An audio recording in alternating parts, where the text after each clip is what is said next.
Hello নমস্কাৰ welcome to the concept card জুৱা 2024 আৰু 25 বৰ্ষৰ ভিতৰত অসম চৰকাৰে যিমানখিনি নতুন ভূমি আইন সন্দৰ্ভত সংশোধনী আনিছে আজি আমি এই ভিডিঅ'ত তাৰ বিষয়ে ভালদৰে ডিসকাস কৰিম য'ত আমি গম পাম হেৰিটেজ বেল্ট হেৰিটেজ ব্লক কি হয় মাটি কিনা বেচা সন্দৰ্ভত কেনেকুৱা ধৰণৰ নতুন নিয়ম আনিছে অসমত সো গোটেইখিনি আমি এই ভিডিঅ'ত ভালদৰে আজি আলোচনা কৰিম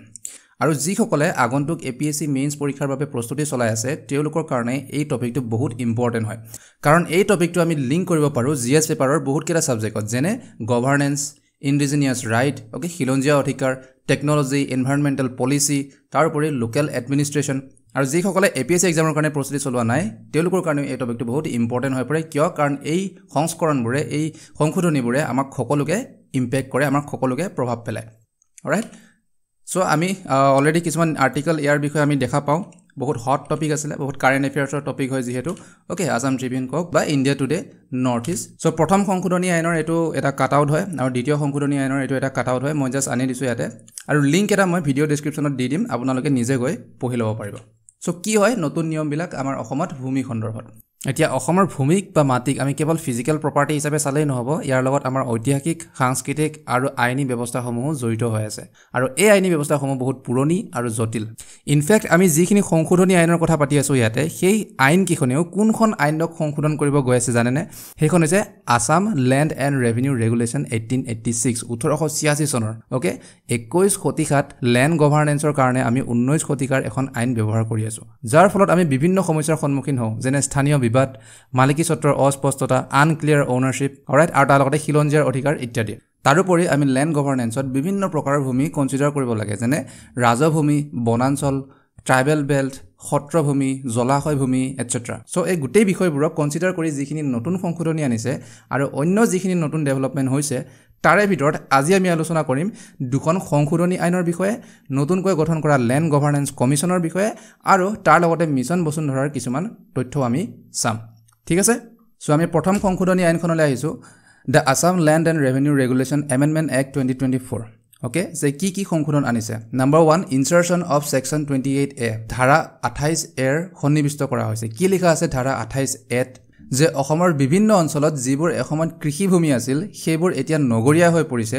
য'ত মানুহে তাত আহি বসতি স্থাপন কৰিছে বজাৰ গঢ়ি উঠিছে আৰু কৃষি কাৰ্য বন্ধ হৈছে কিন্তু আইনীভাৱে এই ভূমি এতিয়াও কৃষিভূমি হিচাপে চিহ্নিত হৈ আছে এই মিছমেটছৰ ফলত কিছুমান প্লেনিং ইনফ্ৰাষ্ট্ৰাকচাৰ ডেভেলপমেন্ট তাৰ লগতে ভূমি বিক্ৰীৰ ক্ষেত্ৰত বহুতো সমস্যাৰ সৃষ্টি হৈছিল সো ইয়াৰ সমাধানৰ বাবে সংশোধনীৰ জৰিয়তে 28A ধাৰা সন্নিবিষ্ট কৰা হৈছে যিয়ে ৰাজ্য চৰকাৰক এনে অঞ্চলক নগৰ ভূমি টাউন ল্যান্ড হিচাপে ঘোষণা কৰাৰ আইনী ক্ষমতা প্ৰদান কৰে ওকে কিন্তু কেৱল তেতিয়াহে যেতিয়া কৃষি কাৰ্য যথেষ্ট পৰিমাণে বন্ধ হৈ গৈছে দ্বিতীয়তে জনসাধাৰণৰ পৰামৰ্শ বাধ্যতামূলক হ'ব যে পাব্লিক কনসালটেশন ইজ মেন্ডেটৰী চৰকাৰে আহি পেলে যিকোনো সময়তে খপককে আহি টাউন ল্যান্ড হিচাপে ঘোষণা কৰি দিব নোৱাৰে ওকে জনসাধাৰণক পাবলিশ কৰিব লাগিব সেই ড্ৰাফটটো সেই ডিক্লেৰেশ্যনটো ইয়াৰ ফলত স্বচ্ছতা আৰু জবাবদিহিতা ইমপ্ৰুভ হ'ব ওকে ট্ৰান্সপাৰেন্সি এণ্ড একাউন্টেবিলিটি ইমপ্ৰুভ হ'ব ল্যান্ড গভৰ্নেন্সত তৃতীয়তে 68 নম্বৰ ধাৰা য'ত ৰাজহৰ বাকি বা খাজানাৰ বাকি আৰু তাৰ লগত জড়িত জৰিমনাৰ বিষয়ে উল্লেখ আছে তাত কিছুমান সংশোধন কৰা হৈছে যে পুৰণি নিৰ্দিষ্ট জৰিমনাৰ পৰিৱৰ্তে এতিয়া অঞ্চল বা অৰ্থনৈতিক পৰিস্থিতিৰ ওপৰত ভিত্তি কৰি বেলেগ বেলেগ অঞ্চলত বেলেগ বেলেগ ধৰণৰ আমি খাজানাৰ ৰেটটো নিৰ্ধাৰণ কৰিম ওকে খাজানাৰ যিটো হাৰ ৰাজহৰ যিটো হাৰ হেতু এতিয়া চৰকাৰে বেলেগ বেলেগ অঞ্চলত বেলেগ বেলেগ হিচাপে নিৰ্ধাৰণ কৰিব depending on the economic situation of that particular place চতুৰ্থতে আমি ল্যান্ড গভৰ্নেন্স ইজি কৰিবৰ কাৰণে যেটো আইনী পৰিস্থিতি তা খৰল কৰিবৰ বাবে আমি আসাম ল্যান্ড ৰেভিনিউ ৰিএসেসমেন্ট এক্ট 1936 আৰু Assam assessment of revenue free Westland grant act 1948 এই দুখন পুৰণিকলীয়া এক্টক আমি বাতিল কৰিছো আৰু এই আইনবোৰৰ এতিয়া এই সময়ত কোনো প্ৰাসংগিকতাও নাই ঠিক আছে তাৰ পিছত আমি আহো দ্বিতীয় যোনখন আমাৰ সংশোধনী আইন Assam land and revenue regulation second amendment act 2024 যেনেকৈ প্ৰথম সংশোধনীয়ে ভূমি শ্ৰেণী বিভাজন বা ল্যান্ড ক্লাসিফিকেশন আৰু ৰাজহ সংগ্ৰহ বা ৰেভিনিউ কালেকশনৰ ওপৰত গুৰুত্ব দিছিল দ্বিতীয় সংশোধনীয়ে এটা বহুত সেনসিটিভ আৰু প্ৰটেক্টিভ এপ্ৰোচ ৰাখে কিহৰ প্ৰতি অসমৰ শ বছৰ পুৰণি সাংস্কৃতিক স্থান যেনে মন্দিৰ সত্ৰ আৰু আৰ্কিঅলজিক্যাল সাইটস মানে পুৰাতাত্ত্বিক স্থানসমূহৰ প্ৰতি ওকে যিবোৰ আমাৰ অসমীয়া পৰিচয় আৰু সভ্যতাৰ কেন্দ্ৰবিন্দু হৈ আহিছে এই কাৰণে দ্বিতীয় সংশোধনীয়ে এটা তাতে নতুন চ্যাপ্টাৰ এড কৰিছে এটা নতুন অধ্যায় সন্নিবিষ্ট কৰিছে সেইটো হৈছে চ্যাপ্টাৰ নাম্বাৰ 12 নম্বৰ যেটো অধ্যায় হেতু সন্নিৱিষ্ট কৰা হৈছে আৰু 12 নম্বৰ অধ্যায়ত এই কথা লিখা হৈছে যে আমি কোনবোৰ স্থানক ঐতিহ্য প্ৰতিষ্ঠান হিচাপে মান্যতা দিম ওকে যিবোৰ স্থানৰ খুব কমেও 250 বছৰ বয়স হ'ব লাগিব আৰু তাৰ লগতে এই স্থানসমূহৰ ধৰ্মীয় ঐতিহাসিক আৰু সাংস্কৃতিক গুৰুত্ব থাকিব লাগিব ইম্পৰ্টেন্স থাকিব লাগিব আৰু যেতিয়া এনে এটা স্থান চিনাক্ত কৰা হয় তাৰ 5 কিলোমিটাৰ ব্যাসাৰ্ধৰ ভিতৰত সকলো ভূমি সকলো মাটি এটা সুৰক্ষিত অঞ্চল এটা প্ৰটেক্টেড জোন হিচাপে ঘোষণা কৰা হয় ইয়াৰ অৰ্থ এই অঞ্চলত নিৰ্মাণ বা কনষ্ট্ৰাকচন সেল আৰু উন্নয়ন কঠোৰভাৱে নিয়ন্ত্ৰিত হ'ব কিন্তু তাৰ উদ্দেশ্য উন্নয়ন বন্ধ কৰা নহয় বৰঞ্চ সাংস্কৃতিক সংৰক্ষণ কালচাৰেল প্ৰিজাৰ্ভেশ্যন তাৰ লগে লগে প্যাৰেলেলি সমান্তৰালভাৱে উন্নয়নমূলক কামখিনিও যাতে হৈ থাকে সেইটো নিশ্চিত কৰা ওকে এটা উল্লেখযোগ্য উদাহৰণ হৈছে আমাৰ মাজুলী ক্ষেত্ৰ ইয়াৰ অতুলনীয় আধ্যাত্মিক আৰু সাংস্কৃতিক ঐতিহ্যৰ বাবে বিশেষকৈ বৈষ্ণৱ ক্ষেত্ৰৰ বাবে সমগ্ৰ মাজুলী জিলাকে এই প্ৰভিজনৰ আণ্ডাৰত এই প্ৰভিজনৰ অধীনত সুৰক্ষিত অঞ্চল হিচাপে এটা প্ৰটেক্টেড জোন হিচাপে ঘোষণা কৰা হৈছে সমগ্ৰ জিলাখনকে উদাহৰণস্বৰূপে আমি যদি নগাঁৱৰ বটদ্ৰৱা থানৰ পৰা 5 কিলোমিটাৰ ব্যাসাৰ্ধৰ ভিতৰত থকা অঞ্চলসমূহ যদি চাওঁ এই গোটেই অঞ্চলখিনি আহি পৰে ঠিক আছে সো এই গোটেই অঞ্চলখিনিকে আমি তেতিয়া প্ৰটেক্টেড জোন আমি সুৰক্ষিত অঞ্চল হিচাপে ঘোষণা কৰিম ওকে আণ্ডাৰ দিস এমেণ্ডমেণ্ট এতিয়া ইণ্ডিজিনিয়াছ লেণ্ড ৰাইট মূল নিবাসীসকলৰ ভূমি অধিকাৰৰ সুৰক্ষাৰ বিষয়ে দ্বিতীয় সংশোধনী আইনত কি লিখা আছে এইটো লিখা আছে যে সেই ব্যক্তিসকলেহে যিসকলে এই অঞ্চলসমূহত এই সুৰক্ষিত অঞ্চলসমূহত প্ৰটেক্টেড জোনসমূহত 3 পুৰুষৰ বাসস্থানৰ প্ৰমাণ দিব পাৰে 3 জেনেৰেশ্যনৰ তেওঁলোকেহে সেই অঞ্চলসমূহত আইনীভাৱে ভূমি অধিগ্ৰহণ কৰিব পাৰিব ইয়াৰ অৰ্থ এইটোৱে যে এই অঞ্চলবোৰত বাহিৰৰ লোক বা যিসকল দখলকাৰী বাসস্থানৰ সময় যিমান দীঘলীয়াই নহওক কিয় তেওঁলোকে কিন্তু ভূমি ক্ৰয় বা হস্তান্তৰ কৰিব নোৱাৰিব আৰু তাৰ লগতে জিলা আয়ুক্তসকলক এতিয়া ক্ষমতা প্ৰদান কৰা হৈছে যে এই নিয়মবোৰৰ উলংঘনকাৰীসকলক এই সুৰক্ষিত অঞ্চলৰ পৰা উচ্ছেদ কৰিবলৈ ভূমিৰ লেনদেন বা লেণ্ড ট্ৰানজেকশ্যন নিয়ন্ত্ৰণ কৰিবলৈ আৰু ইয়াৰ উপৰিও যিখিনি পঞ্জীয়ন কৰ্তৃপক্ষ যিখিনি ৰেজিষ্টাৰিং অথৰিটি যেনে সাব ৰেজিষ্ট্ৰাৰসকল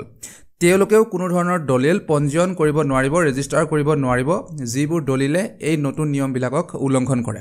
আৰু এইখিনিতে এইটোও মন কৰিব লাগিব যে যদিও সংশোধিত হয় যদিও এমেণ্ডেড হয় এই আইনখন কিন্তু 1886 চনৰে হয় 1886 ৰে হয় ওকে আৰু এই আইনখন ডিজাইন কৰা হৈছিল ব্ৰিটিছসকলৰ ৰাজনৈতিক আৰু অৰ্থনৈতিক সুবিধাৰ বাবে সাধাৰণ অসমীয়া মানুহৰ সুবিধাৰ বাবে নহয় আৰু সেইবাবে এই বছৰৰ জুন মাহত 2025 জুন মাহত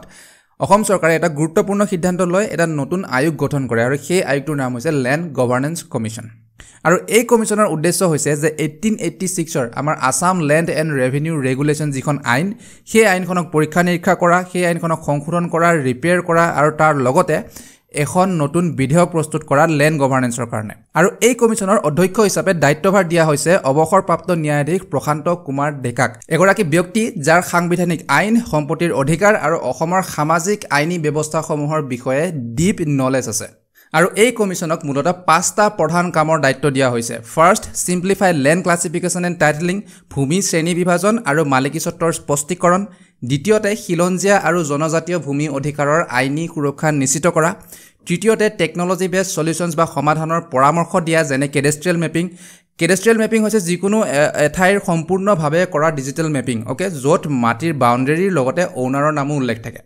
চতুৰ্থতে ইম্প্ৰুভ ডিসপিউট ৰিজলিউশ্যন ফ্ৰেমৱৰ্ক মানে ভূমি বিবাদ সমাধানৰ ব্যৱস্থাক উন্নত মানৰ কৰা আৰু 5 নম্বৰতে draft new land legislations for Assam by 2026 মানে 2026 ৰ ভিতৰত লেণ্ড গভৰ্নেন্সৰ বাবে এখন নতুন বিধেয়ক বা বিলৰ ড্ৰাফট প্ৰস্তুত কৰা ওকে আৰু এতিয়া লেণ্ড গভৰ্নেন্স কমিশ্যনেই হওক বা নতুনকৈ অনা সংশোধনী আইনবোৰেই হওক তাৰ পৰিৱৰ্তন বা তাৰ প্ৰভাৱ সাধাৰণ মানুহে প্ৰত্যক্ষভাৱে অনুভৱ নকৰে তেতিয়া আহি পৰে আমাৰ মিছন বসুন্ধৰাৰ নিচিনা আঁচনিবিলাক ওকে আৰু আপোনালোকে অলৰেডি জানে মিছন বসুন্ধৰাৰ বিষয়ে যে ই এটা ডাঙৰ ডিজিটেল পদক্ষেপ যাৰ উদ্দেশ্য হৈছে অসমৰ জনসাধাৰণক প্ৰয়োজনীয় ভূমি সেৱা প্ৰদান কৰা উইদাউট এনি বিউৰোক্ৰেটিক ডিলেইজ যে অফিচ কাছাৰীত এফালৰ পৰা সিফাল কৰি কোনো ধৰণৰ সময় নষ্ট নকৰাকৈ ওকে কিন্তু কিমানখিনি দৌৰিব লাগে নালাগে সেইটো ভুক্তভোগীয়ে জানিব আৰু মিছন বসুন্ধৰাৰ ইমপ্লিমেণ্টিং এজেন্সি হৈছে আমাৰ অসম চৰকাৰৰ ৰাজহ আৰু দুৰ্যোগ ব্যৱস্থাপনা বিভাগ এইটো ইম্পৰ্টেণ্ট হয় আৰু ইতিমধ্যে মিছন বসুন্ধৰাৰ দুটা ফেজ কমপ্লিট হৈ গৈছে আৰু তৃতীয় পৰ্যায় যোনটো হয় সেইটো আৰম্ভ হৈছে 2025 চনৰ এপ্ৰিল মাহৰ পৰা আৰু আমি তথ্যসমূহ যদি চাওঁ তেতিয়াহ'লে প্ৰথম পৰ্যায়ত 8 লাখৰো অধিক ভূমি সম্পৰ্কীয় গোচৰ সমাধান কৰা হৈছে ভূমিৰ উত্তৰাধিকাৰ ভূমি বিভাজন বা ভূমি ক্ৰয় বা হস্তান্তৰৰ বাবে NOC নো অবজেকশ্যন চাৰ্টিফিকেটৰ দৰে সেৱা প্ৰদান কৰা হৈছিল আৰু দ্বিতীয় পৰ্যায়ত যদি চাওঁ 14 লাখৰো অধিক আবেদন ৰিচিভ কৰা হৈছিল 10টা নতুন সাৰ্ভিসেছ এড কৰিলে তাতে সংযোজন কৰিলে ইয়াৰ ভিতৰত অন্যতম আছিল পিৰিয়ডিক পাট্টাৰ পৰা বাৰ্ষিক পাট্টালৈ ৰূপান্তৰ পিৰিয়ডিক পাট্টা হৈছিলে এটা অস্থায়ী মানে এটা টেম্পোৰাৰী লেণ্ড সেটেলমেন্ট যাৰ সহায়ত মানুহে কম সময়ৰ বাবে দখল বা খেতি কৰিব পাৰে কিন্তু চৰকাৰে ইয়াক সহজে প্ৰত্যাহাৰো কৰিব পাৰে বা সংশোধনো কৰিব পাৰে কিন্তু বাৰ্ষিক পাট্টা তাৰ তুলনাত বহুতখিনি সেভ হয় বহুত নিৰাপদ হয় আৰু লগতে পাৰ্মানেন্ট হয় কেৱল প্ৰতি বছৰে ৰিনিউ কৰি থাকিলে হ'ল আৰু প্ৰায় 20000 গাঁৱৰ ভূমিৰ ৰেকৰ্ডো দ্বিতীয় পৰ্যায়ত ডিজিটেল কৰা হৈছিল আৰু তৃতীয় পৰ্যায়ত যেটো অনগোইং হয় তাত 2 লাখ পৰিয়ালক মাটি লিজ লোৱা সন্দৰ্ভত বহুতখিনি আইনী সুৰক্ষা দিব লিগেল ৰাইটস দিব লং টাৰ্মৰ কাৰণে মাটি লিজ ওকে মাটি লিজত লোৱাবোৰো সহজ হৈ পৰিব তাৰ লগতে 5 লাখ ডিজিটেল পাট্টা প্ৰদান কৰা হ'ব আৰু 1200 চৰ গাঁও ওকে ব্ৰহ্মপুত্ৰ বা তেনেকুৱা উপনৈ বিলাকৰ ওচৰে পাজৰে যিমানখিনি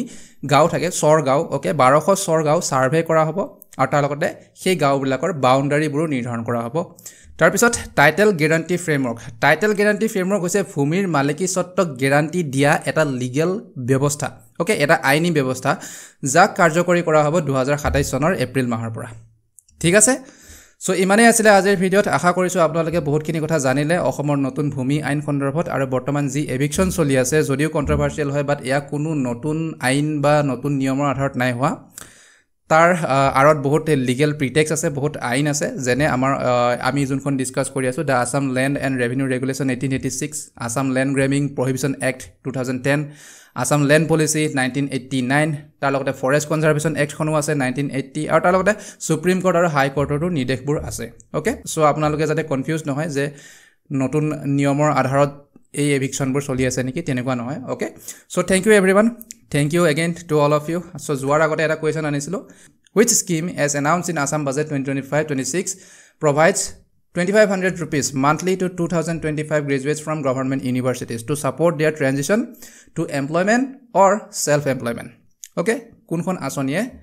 2025 sonot graduate hua hokolok 2500 tokaকৈ monthly provide koribo simply okay মুখ্যমন্ত্ৰী স্বনিয়োজন যোজনা জীৱন প্ৰেৰণা আঁচনি Swami Vivekananda youth empowerment scheme নে অসম উদ্যমিতা বিকাশ যোজনা